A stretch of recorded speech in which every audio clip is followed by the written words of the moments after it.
Começo hoje com vocês, meu nome é Guilherme Kerr, um estudo que eu vou chamar de estudo das cartas pastorais. Cartas pastorais são as cartas que Paulo, o apóstolo, escreveu para dois pastores que eram também seus discípulos, seus amigos, mais novos do que ele, Tito e Timóteo. Os dois tinham viajado com Paulo em algumas viagens missionárias, tinham caminhado com eles, passado junto com eles por dificuldades, lutas e muitas alegrias que o ministério lhes trazia. E agora Paulo está escrevendo para esses dois essas cartas que vieram a ser chamadas de cartas pastorais. Por que pastorais? Porque elas refletem em primeiro lugar, o coração pastoral de Paulo. Paulo era conhecido como uma pessoa aguerrida, como um apóstolo, como alguém que, para se converter, teve que ter um encontro pessoal miraculoso, cair do cavalo, cair no chão, ficar cego por um tempo, ter uma experiência tão pessoal, tão íntima com Jesus, e uma pessoa que era bastante apaixonada por aquilo que ele fazia. Antes de se converter, ele perseguia a igreja, só para você ter uma ideia.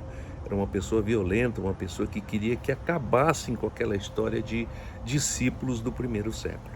E, no entanto, depois desse encontro com Jesus, ele tem um coração tão transformado. Mas nós o vemos também como apóstolo, como missionário, como evangelista, como um homem que viaja muito, como um homem que se encrenca o tempo inteiro, porque vira e mexe, está na cadeia por uma razão ou por outra. Uma pessoa bem aguerrida. Então é diferente a gente pensar em Paulo como um pastor, mas na verdade ele tinha esse coração pastoral, esse coração cuidadoso.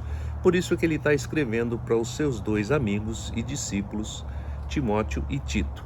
Duas cartas ele escreve para Timóteo, uma carta para Tito. O título é Tito. Então aí você vai ver o coração de Paulo, também pastorais, porque elas refletem o coração dos dois discípulos, dos dois pastores para quem ele está escrevendo. O coração de Timóteo, que era uma pessoa sensível ao Espírito Santo, preocupada e cuidadosa com as pessoas, mas ao mesmo tempo jovem demais, então sofria pressões por ser jovem e pressões que ele estava vivendo dentro da igreja. E Paulo escreve, num certo sentido, como um homem mais velho, mais tarimbado, como a gente diria, mais experiente da vida, escreve para acalmá-lo, para acalmar o seu coração e também para encorajá-lo. As duas cartas, mas especialmente as cartas de Timóteo, são cartas assim extremamente pessoais. É raro Paulo escrever nesse nível de ser pessoal, de ser transparente, como a gente diz, ou de ser vulnerável, como ele se mostra nessas duas cartas. Talvez por conta da amizade e do relacionamento que ele tivesse tecido com essas pessoas ali. Então é isso, eu queria só dar essa introdução geral e depois, a partir do próximo estudo, a gente já vai ver o próprio texto, tá bom? Mas queria deixar com você essa pergunta e essa expectativa, né?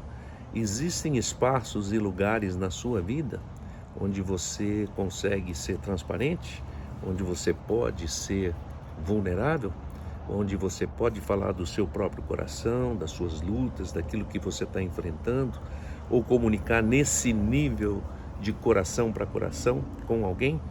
Se não existe, é um ponto importante. A gente precisa desse lugar na nossa vida. A gente precisa de mentores, a gente precisa de conselheiros. A Bíblia diz assim: na multidão de conselheiros há sabedoria. O homem ou o líder que é sábio, ele se cerca de bons conselheiros.